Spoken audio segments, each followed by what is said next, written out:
Call this regular meeting of Grand Forks City Council to order, and can I have a motion to recess into the primary committee? So move, Your Worship. Councillor O'Doherty, second Councillor Wires. All those in favor?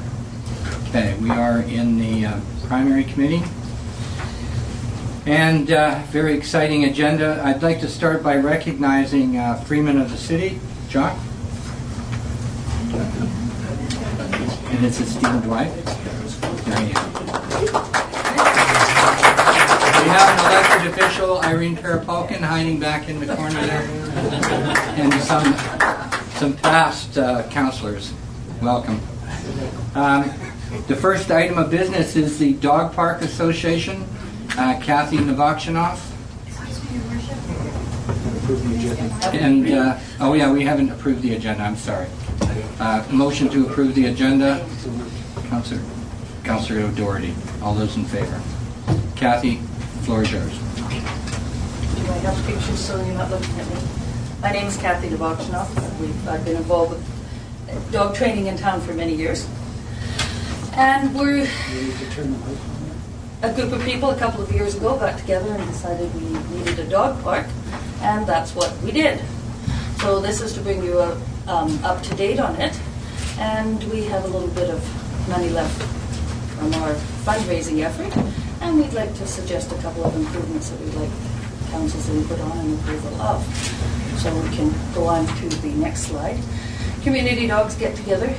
The benefit of that is they improve their socialization skills. You're not getting as many aggressive dogs. You're also getting a great deal of education. One of those gentlemen in that picture actually lost his Rottweiler because of aggression issues a couple of years ago. And it's a big proponent for the dog park and socializing dogs. So we can move on to the next one. Dogs get to play, and that's play, it's not mean. Next one. Burn off energy, and there's a lot of energy in that dog park. And meet friends. Okay, it's for socializing people as well. And next one, smooth or fluffy. See the little guy in the middle? Okay, next, large or small. And we have a high size range there from 10 pounds to 180 for that big guy. They all play. So where do we want to go next? When people initially enter the dog park, their first response is, oh my goodness, it's small. To which I always say, go and sit at that lovely picnic table and see that the dogs actually all do play around the people. And they really do. Okay? However, okay, the problem we have sometimes is the tiny and timids. Now normally I wouldn't have put that picture up there, but that's actually my Australian Shepherd making that ugly face at that sweet little puppy. Okay, he's not going to hurt her. But what about that dog? If she's really timid and then she can't get socialization in this way, what are we going to do? And you can see those puppies, although they're within 2 months of age of each other, the size difference is immense. Okay. So what we're proposing is the existing area would remain. We like the area. It's lovely. It's a beautiful location. But we'd like to add a second area that we would access from the existing twin gates. So you wouldn't need to do a second twin gate then. Would be on the cemetery side, because there isn't another side, it's the same, of the existing area, extending as far as is feasible. Okay? We would require additional fencing fabric and posts and a single gate to access it, perhaps 2 single gates. We currently have some funds to help purchase the fencing fabric and materials. And the area would allow for additional area plus potentially divided area for smaller or more timid dogs, or people who are playing with a dog and don't want to be interrupted by other dogs. So the proposal in the last sentence is we're requesting a similar arrangement as with our existing park, where the city was very generous in donating the land and the installation of the fence wood for us if we provided the materials. And we liked that arrangement and we're very pleased with that. So next, it's a 3-part one. Proposal 2, I know it's really bad taste to talk about trees this summer, but there aren't very many trees there. There's not very much shade there. It really is difficult. If you get there by 9 o'clock in the morning on a day like this, you've barely got enough shade in one corner to play in. The dogs aren't really as concerned as the people are. So we'd like to have the permission of the council to do a semi-permanent structure to provide shade or respite from weather. Because believe it or not, we actually do stand out with our dogs all winter. Next one, please. Basically, we'd like to build a gazebo. Probably not as fancy as that one. Probably more like a picnic shelter. We want it to look good. We want it to be small. And we're not talking pouring concrete. We're talking something that can be moved should it need to be moved. Okay? So we would like permission to build semi-permanent as per the guidelines given to us by the City of Grand Forks. And we're fully, we're fine with being responsible for the cost of the project. We just want permission to do so. Okay? That's number 2. Next. Proposal number 3. Oh, I need my pieces of paper. A friend and I were up at a dog show in Castlegar, which happens every year. Those are the people who don't know. And we were both asked, we have to be standing side by side, but somebody said, we came through Grand Forks and we couldn't find the dog park. And we were stopped and potted their dogs, so we said, can you write us a letter? She did. So I'm sorry it didn't get sooner. Okay. And basic reason is it would be really nice to have a sign on Highway 3, and I know there's lots of rules about that, but we need to start somewhere. Telling people where that park is. We want to encourage people to stop here because when they stop here and potty their dogs go back in their crates, they find a shady spot, and they have lunch somewhere. Okay? And dog people like friendly cities. Okay? And I'm going to hand these around as well. We've handed these brochures to all of the hotels and motels in town. You can keep those. To tell where, and as well as promoting our dog power, it's also promoting those beautiful, beautiful, friendly trails that we have in town. Okay? We promote on leash for people. We don't tell people they can take their dogs off leash. We do promote responsible pet ownership, cleaning up after yourself. All of that stuff is clearly outlined in there. But we do like people to come and share the park with us. It is a handy place to stop, particularly if you're coming from the Vancouver area. It's about the place you'd stop. And people look for dog parks. So we have the next one. That's what we're looking for. And it's something that somebody professional is design but just a simple sign that tells how to get to that park, whether it be from City Park or from Highway 3. And next one, please. There's our brochure, and again, anywhere we could think of putting them, we did. And we certainly encourage people to come. We've kept it very friendly, have very few complaints with it. And next one. And that's just my last use of my pictures. Join us for some fun. About one more slide. Oh, this is my one. How's that water coming? That's the other thing we don't yet have in the park. And as you can see, after a play, this was taken on a Friday morning. And that whole group of dogs you saw at the beginning, was all there. And I didn't tell anybody we were taking pictures. That wasn't staged. Those people just happened to come along. Some of whom I've never met. And it sounds awful, but I do know a lot of dog people in town. Okay, so we do need a source of water. It doesn't have to be drinking water. It just has to be something the dogs can cool off with. Okay, and one more. Thanks to Barb Dan, she did the excellent photography and the beautiful dog models there. Thank you all for your time and consideration. And if anybody has any questions on that. Council, questions? Clarifications? Councillor Smith? I know there's been, because I live very close to the dog park. Yes. I know there have been a number of complaints by people who say that dogs on their way and on their way from the dog park, there's been some poop issues and people not picking up after their pets.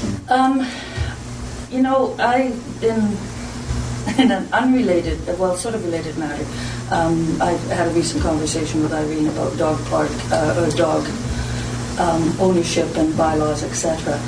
And in my viewpoint, that a lot of the people, most of the people I see come to the park come in a car.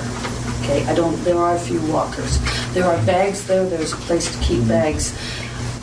If I see anybody with a dog, I politely hand them a bag. Because which one of us, okay, dog people all hold your plastic bags up. We all have them, okay? And we can certainly encourage people to do that, but unless there's some teeth, i.e. a bylaw with a fine, I don't know that, and somebody to enforce it, I don't know what I can do to stop that except to say to people, please, and say, excuse me, there's bags over there. I really would like to see that, because that's responsible dog ownership. Well, it is. And we could certainly, as I said, Calgary has an extensive bylaw about responsible dog ownership, and I would love to promote that. Having said that, those people in the park there are all your ambassadors. They will go out of that park and they will help people. Councillor Wise. Thank you, Your Worship. Kathy, the water, the last comment was the water. Could you enlighten? Can you help me with this, Chris? Yes, because it was in the previous council, and I don't think everybody's familiar Yeah, I with. think there's a bit of confusion about it. That's Yeah. why I asked Chris, because he's my... Yes, you know what? It was something that the previous council asked, because it was going to be non-potable water. Right. It was going to come out of the cemetery's irrigation system, be non-potable. So the dog group was asked to write a letter agreeing to the supply of non-potable water. And the group did, and that was completed.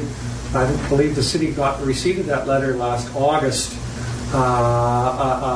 And my understanding, maybe the CAO could confirm it, but that putting in a hydrant from the irrigation system into the park is on the work order. Your Worship, it is on our cruise list to do, and it's called a yard hydrant. It'll go in just as quickly as we can get at it. Our crews are still cleaning up from the windstorm. As soon as that's done, they'll proceed with that yard hydrant. On your order paper. Nor the slide, thanks. There we go. But I did have to show you my two beautiful dogs. How is the parking going there? Being as I'm always the last one there, I often have to park on the street. I try to stay off the street. That parking lot is beautiful. It's full most of the time when we've got people it's going working. in.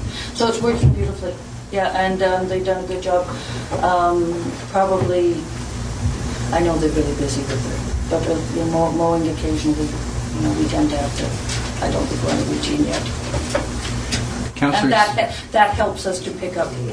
Councillor Smith and then Councillor Shagan. I have a Jack Russell, Yes. and I found that there's a lot of smaller holes where my dog definitely, when you see a deer, boom, it's gone. Oh, yeah. And that fence will not contain the little holes underneath. Yeah. So is there any idea to address that? Yeah, we have addressed two of the larger areas with landscape timber. We bought landscape timber and put it under, and that seems to be helping. If it's other areas, being that I have the bigger dogs, although I do have a small dog now, we certainly could go I suppose we could go further around with the landscape timber. Some of the areas we look at and say, oh, that will be fine. But perhaps we should take a look at that. I agree with that. Because I will often come there and chase the deer out of the park. Not with my dog, with me. Please. Councillor Shagan. Thank you, Mr. Mayor.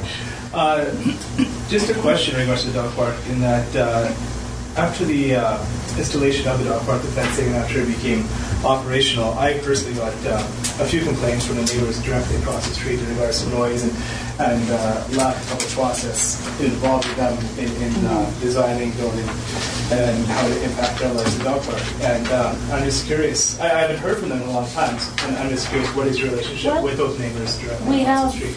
Not directly across the street, but directly across the street and 2 houses down, we have a Rottweiler that frequently joins us at the park. We've asked if the neighbors have any concerns. Our intention, or my intention when I'm at the park, is when dogs do go barking towards that end, we use it as a teaching moment to teach your dog to come back to you, and we all of us have cookies in our pockets. We're all ready to do that.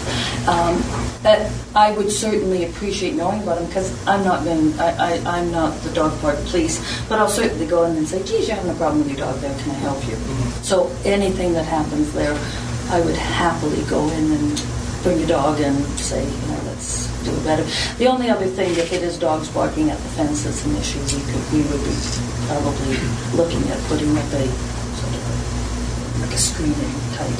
But we wanted to avoid that, because we wanted to avoid the dog park looking like it's encroaching on the neighborhood and taking away their views and their scenery. So that's something we would consider if it becomes a problem. Don't think there's anybody using the park. I haven't heard of anybody using the park late. Okay. And we tend to try to stay not too early. But certainly if any complaint does come through, I think the Dog Park Association would happily deal with it. We have found no vandalism. Our sign's been up, it hasn't been touched. We found it very peaceful and quiet, and really haven't found that the neighbors they've been quite pleasant to us. I certainly haven't heard of anybody else has had a complaint. Okay. Yeah, it hasn't been for a while, so I wasn't too sure if there was something that's resolved or if it was just really a non-issue. Well, and as I said, if it is, and it's not, I don't want to get into a battle with anybody, No, but I of course certainly would like to be reasonable in their neighborhood. As far as I'm concerned, the dog park is their neighbor, and as their neighbor, I don't want to be on bad terms with them. There's no- Councillor Smith? Yeah, I just wonder, Your Worship, if there's any issues with regard to constructing, like a gazebo or even putting in fencing at public extent on public or on city-owned property. Well, I would think that here this evening we will accept a report and get a report back from our CAO on the implications of the recommendations here. And then we'll get a chance to make a decision on it. But Yeah, certainly, as I Yeah. said, we just want to start somewhere, and certainly appreciate your time. And can I have a motion to accept the report? Councillor Doherty, Councillor Smith, all those in favor? So yeah, we'll certainly, this is going to get attention, and we'll get a report back so that we can give you some kind of an answer in a reasonable time frame. Okay, But thank the you very water's much. going in. Thank you. Thank you.